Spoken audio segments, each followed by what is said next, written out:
You're using the internet right now to watch this video, but here's the strange part. The plan for it started because of a bomb, not a metaphor. An actual nuclear bomb. In the late 1950s, America was terrified. The Soviet Union had just launched Sputnik, the first satellite in space. And suddenly, US officials had a nightmare scenario stuck in their heads. What if the Soviets attacked and wiped out a major communication hub? Phone lines gone. Military bases cut off from each other. The whole country blind. So the government asked a strange question. Could they build a communication system that couldn't be destroyed? Not one that was just strong. One that had no single point of failure at all. And the answer to that question would quietly become one of the most important inventions in human history. You just don't usually hear the story this way. Let's rewind. In 1958, the US Department of Defense created a research group called ARPA, the Advanced Research Projects Agency. Their job was simple on paper and insane in practice. Stay ahead of the Soviets, no matter how strange the idea sounded. Inside ARPA, a psychologist named J.C.R. Licklider had a wild vision. He wasn't thinking about bombs, he was thinking about computers talking to each other. In 1962, he wrote a memo describing what he called an intergalactic computer network. People thought it sounded like science fiction. At that point, computers were the size of small rooms. Getting two of them to talk to each other felt about as realistic as teaching two refrigerators to have a conversation, but Licklider's idea planted a seed. And around the same time, an engineer named Paul Baran was solving the other half of the puzzle without even knowing it. Baran worked at a Cold War think tank. His job was to figure out how military communication could survive an attack. His answer was something called packet switching. Here's the simple version. Instead of sending a message in one big piece, you break it into small chunks called packets. Each packet finds its own path to the destination, hopping across the network however it can. If one path gets destroyed, the other packets just reroute. Think of it like a swarm of ants carrying a message. Block one path and they don't stop. They just flow around the obstacle and keep going. At the time, phone companies thought this idea was ridiculous. AT&T actually turned down the chance to build it. They were used to one continuous line, like a string between two cups. Breaking a message into scattered pieces sounded like chaos to them, but ARPA didn't need it to sound elegant. They needed it to survive a war. So in 1969, this strange half-military, half-academic idea became real. It was called ARPANET. On October 29th, 1969, a team at UCLA tried to send the first message ever transmitted between two computers. The word they were sending was simple: login. The connection crashed after two letters, so technically, the first message ever sent over the early internet was LO, as in lo and behold. Nobody planned that, but it might be the most accidental piece of foreshadowing in tech history. They fixed the glitch and sent the full message a few hours later. Two computers, miles apart, talking to each other for the first time in human history. By the end of 1969, 4 computers were connected: UCLA, Stanford, UC Santa Barbara, and the University of Utah. 4 machines. That's it. That was the entire internet. If you told someone back then that this military experiment would one day let a teenager live stream himself opening cereal boxes to millions of strangers, they would have called security on you. But here's where it almost fell apart completely. Because while ARPANET was growing, other networks were being built too. The military had one, universities had their own, businesses started building private ones, and every single one of them spoke a different language. Picture 4 separate phone systems in 4 separate countries where none of the phones can call each other. You could have a message ready to send and nowhere for it to go. The whole idea of a connected world was about to die, split apart by its own success. That's the exact problem 2 researchers were handed: Vint Cerf and Bob Kahn. Their challenge sounds almost too simple to matter. Build one shared language that any network, anywhere, running on any machine could use to talk to any other network. Not a new network. A translator every network could speak. In 1974, they cracked it. They called it TCP/IP. Picture it like this. Every network used to seal its messages in a locked box only it could open. Cerf and Kahn built a universal key. Suddenly, a military computer, a university computer, and a business computer could all read the same message, no matter how differently each one worked underneath. In 1983, ARPANET fully switched over to it. Historians mark that as the real birthday of the internet, and yet almost nobody outside research labs knew any of this existed. It was still mostly text, still mostly scientists, still invisible to a person walking down the street in 1985. So what turned this quiet research tool into something that fits in your pocket and controls your entire life? One invention, one British scientist, one idea that changed everything. In 1989, a computer scientist named Tim Berners-Lee Berners-Lee, working at a physics lab in Switzerland called CERN, got frustrated. Researchers had mountains of documents and no easy way to link them or browse them like pages in a book. So he invented something new. Not the internet itself, but a way to move through it visually. He called it the World Wide Web. Here's the part most people mix up. The internet is the giant web of connected computers. The web is the layer on top, letting you click links and see pages instead of typing complicated commands. Berners-Lee didn't patent it. He didn't charge a cent. He gave it to the entire world for free, which is wild considering it eventually became worth trillions of dollars. Once that happened, everything sped up.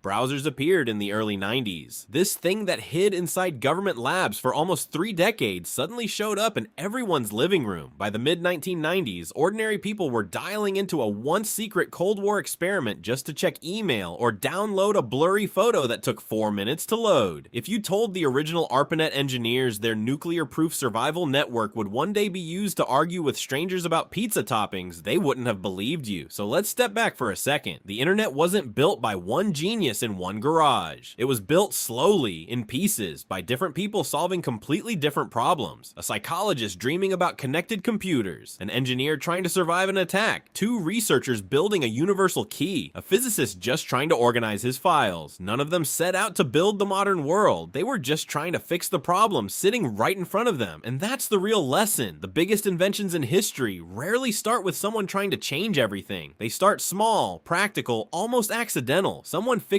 one annoying problem with no idea what it will eventually become. The internet started as a fear of nuclear war. It became the place where you watch cat videos at 2 in the morning. Function born from fear, chaos hiding a strange kind of order. Next time you send a text or stream a video without even thinking about it, remember, you're using a system built to survive a nuclear apocalypse, kicked off by a typo and given away for free by a scientist who didn't care about getting rich. That's not just trivia. That's one of the strangest success stories in human history, sitting quietly in your pocket every single day. If this made you see something you use every day in a completely new way, that's exactly what this channel is about. Tell me in the comments what everyday invention you want explained like this next, and if you want to keep going, there's another video waiting for you right after this one.